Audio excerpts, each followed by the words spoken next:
All right, so today we're diving into something pretty huge from our source material. It's all about the required path for a cosmic ruler. That's right. We're looking at the 7 bestowals, or you could say incarnations, of Michael of Nebadon. He's the creator son for our neck of the woods, our local universe. And these weren't optional field trips, were they? The sources are clear this was mandatory. Absolutely essential. The whole idea was to make him a, quote, wise, sympathetic, just, and understanding sovereign. How did that work exactly? Well, by getting the viewpoint of his creatures.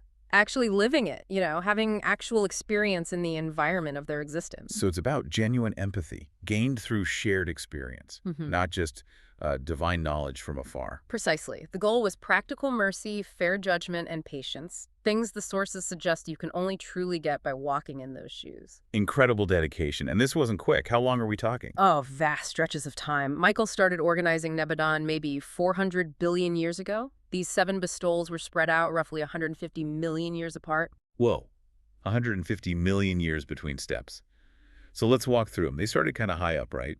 Less vulnerable. Correct. The first one, about 1 billion years ago, was as a Melchizedek Son. Okay, what'd that involve? He served anonymously for about 100 Urantia years, part of the emergency corps, involved in something like 24 different missions, learning the ropes of universe administration and crisis response, really. Then the second one, stepping it up a bit.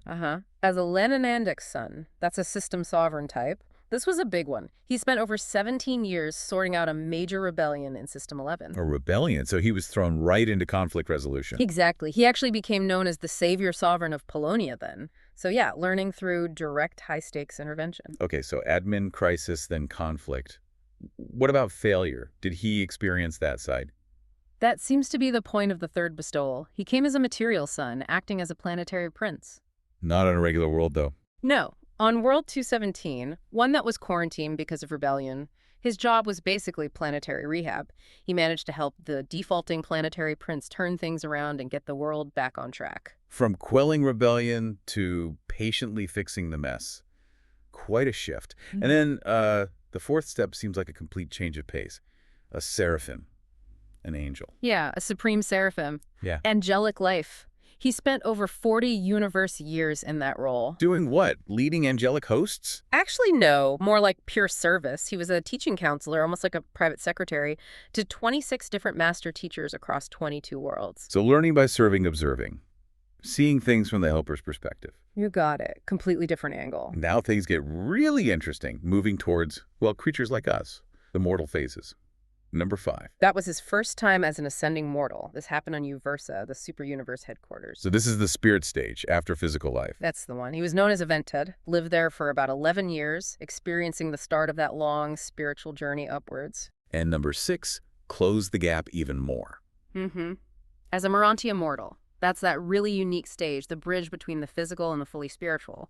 Experiencing that transition firsthand. So by this point, he's lived as administrator, rubble queller, planetary fixer, angelic helper, and ascending spirit. Right. And the sources say after this 6th one, everyone could see the creator had truly become a fellow creature. He understood the whole cycle. Which brings us to number 7, the final act.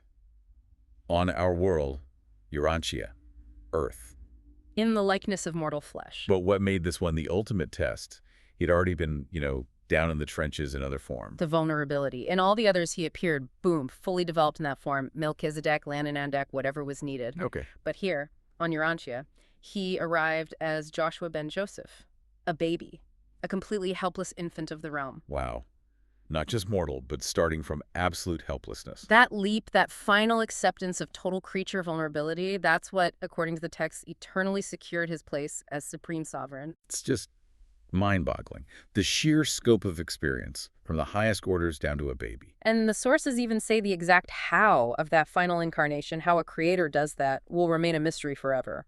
So wrapping this up, it's an incredible journey of service and, frankly, sacrifice across every conceivable level of life in his universe.